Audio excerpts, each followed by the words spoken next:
इस व्यक्ति की बीमारियां समाप्त नहीं हो रही हो, लगातार बीमारियां घेरे हुए हैं और बीमारियां चल रही हो, बहुत बीमारियां चल रही। एक बीमारी से निपटे, दूसरी लग गई, दूसरी बीमारी से निपटे, तीसरी लग गई, तीसरी से निपटे, चौथी लग गई। महाराज, वैकुंठ चतुर्दशी के दिन जब भगवान नारायण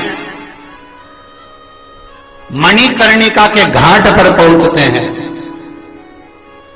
और मणिकर्णिका का घाट कोई साधारण नहीं है। भारत की भूमि के सबसे ज्यादा मुर्दे अगर कहीं जलते हैं तो वो काशी के वही घाट पर ही जलते।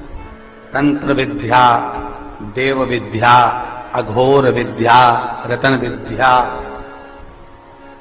सारी विद्याओं का स्मरण वैकुंठ चतुर्दशी के दिन अच्छी अच्छी विद्या सब नारायण और शिव का स्मरण करती है। महाराज,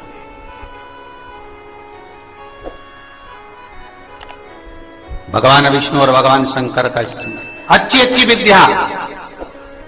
तो शास्त्र कहता है जिसको बहुत रोग हो, एक रोग मिटा दूसरा चालू, दूसरा रोग मिटा तीसरा चालू, तीसरा रोग मिटा चौथा चालू, चौथा रोग मिटा पांचवा चालू, बहुत रोग से ग्रस्त है। कुछ ना करिए, एक काम करिए, 7 काली मिर्ची लो, 5 लौंग लो और 5 बमोल के कांटे, बमोल के वृक्ष के जो कांटे होते हैं, अगर बमोल के वृक्ष के कांटे ना मिले तो गुलाब के कांटे ले लो।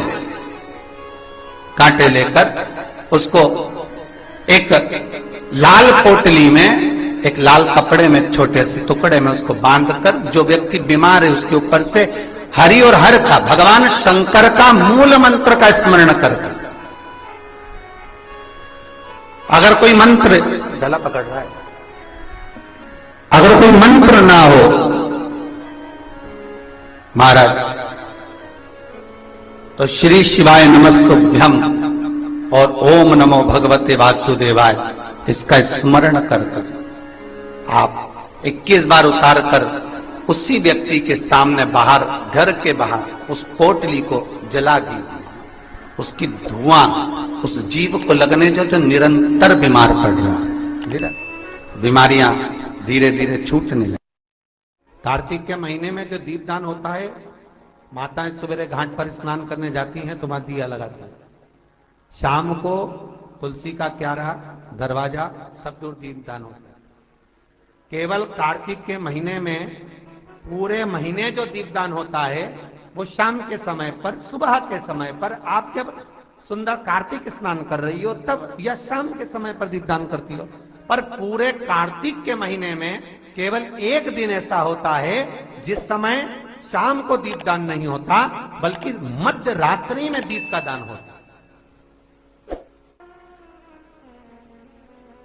कौन सा दिन है वो?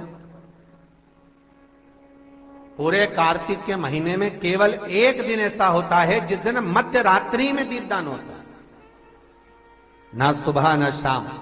हाँ, सुबह शाम आप तुलसी जी को लगा रहे हो अपनी जगह पर, और तुम अगर कार्तिक के महत्तम का स्मरण कर रहे हो, कार्तिक का स्नान कर रही हो, कार्तिक नहा रहे हो, या कार्तिक का व्रत कर रहे हो, या पचवीगन का व्रत कर रहे हो, या भीष्म पंचक का व्रत कर रहे हो, या कार्तिक स्मरण का व्रत कर रहे हो, कार्तिक का अनुष्ठान कर रहे हो, तो उसमें एक दिन ऐसा होता है जिस समय सुबह शाम दीपदान का फल नहीं है, रात्रि के मध्य में दीपदान का फल है, और वो है वैकुंठ चतुर्दशी का दिन।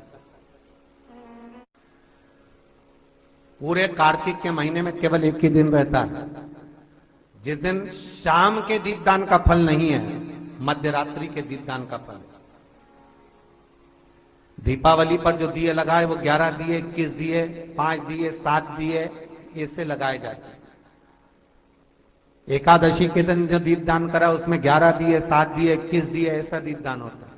पर वैकुंठ चतुर्दशी का जो दिन है महाराज, इस दिन रात्रि को 11 बजे से लेकर 12:30 के बीच में दीपदान होता है, और 14 दिए का दान होता है।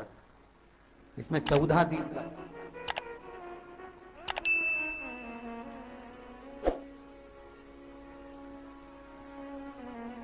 14 निवेदन है आप सबसे कि प्रयास करना कि घर के बाहर आप एक दीप, जहां पर आपका जलाशय है, पानी का स्थान है, वहां रख दें और एक दीप तुलसी के क्यारे के पास रखें। बाकी के दीप आप घर के बाहर लगा दें। 14 दीप। वृंदा की आंखों से आंसू बह रहे हैं, नैनों से नीर बह रहे हैं। और वृंदा ने उसी समय भगवान शंकर को बुलाया, भोलेनाथ पधारो पधारो। शिव सामने आए। वृंदा, तेरे पति ने जो उपद्रव मचाया था, जहां जहां मंदिर, देवालय, तीर्थ, व्रत सब खंडित कर दिए थे। जो ब्राह्मण पूजन करने बैठते थे, तेरा पति जलंधर उनके प्राणों को हर लेता था। वृंदा, कहीं किसी गांव में अगर भोजन और भंडारा होता था तो तेरा पति उसमें कुछ गलत पदार्थ मिला देता था। वृंदा, तेरे पति को मारना जरूरी था। वृंदा की आंख में आंसू भरे थे और वृंदा आंसू भरती भरती कहती है, भोलेनाथ, मैं ये भगवान विष्णु को श्राप देती हूं कि ये पत्थर के हो जाए, ये पत्थर के हो जाए। और मैं वृंदा हाथ में जल लेकर अपने शरीर पर डालती हूं और मैं तुलसी का पौधा बनूंगी। पर भोलेनाथ, हे शंकर, हे शंभो, हे त्रिकालदर्शी, हे कैलाशी, मैं तुलसी कभी आप पर नहीं चढ़ूंगा। केवल वर्ष में एक दिन होगा, बैकुंठ चतुर्दशी का दिन, जिस दिन भगवान का हरिहर मिलन होता है। बैकुंठ चतुर्दशी दीपावली के बाद में आती है, पूर्णिमा के पहले, कार्तिक पूर्णिमा जो आएगी तब बैकुंठ चतुर्दशी। और इस बैकुंठ चतुर्दशी का बड़ा महत्व है साहब। जो बच्चे पढ़ने में कमजोर होते हैं, विद्या में कमजोर होते हैं, जिनकी चित्तवृत्ति कमजोर होती है, जो उनको माता पिता बार बार कहते पढ़ पढ़ पढ़ और बच्चा पढ़ता नहीं है, उनका दिमाग, उनकी चित्तवृत्ति खेलने में लगी रहती है, चिड़चिड़े रहते हैं, उन बच्चों के लिए शिव महापुराण कहती है, बैकुंठ चतुर्दशी के दिन रात्रि को 12 बजे से सुबह ब्रह्म मुहूर्त के 4 बजे तक भगवान शंकर पे तुलसी चढ़ती है और भगवान लड्डू गोपाल पर, शालिग्राम जी पर, भगवान पर बेलपत्र चढ़ती है। 12 बजे से 4 बजे के बीच में वो तुलसी और बेलपत्र उठाकर शहद की शीशी में रख लीजिए और वो शहद को, जो बच्चा पढ़ने में कमजोर हो, विद्या में कमजोर हो, बुद्धि में कमजोर हो, चित्तवृत्ति में कमजोर हो, उस बच्चे को 1 महीने तक वो बेलपत्र का, वो तुलसी डली हुई बैकुंठ चतुर्दशी की वो पूजन सामग्री अर्थात वो बेलपत्र, वो तुलसी का शहद 1 महीने तक बच्चे को चटाइए। बच्चा पढ़ने में होशियार होगा, माता पिता को कहना नहीं पड़ेगा कि तू पढ़ने बैठ, वो खुद पढ़ेगा।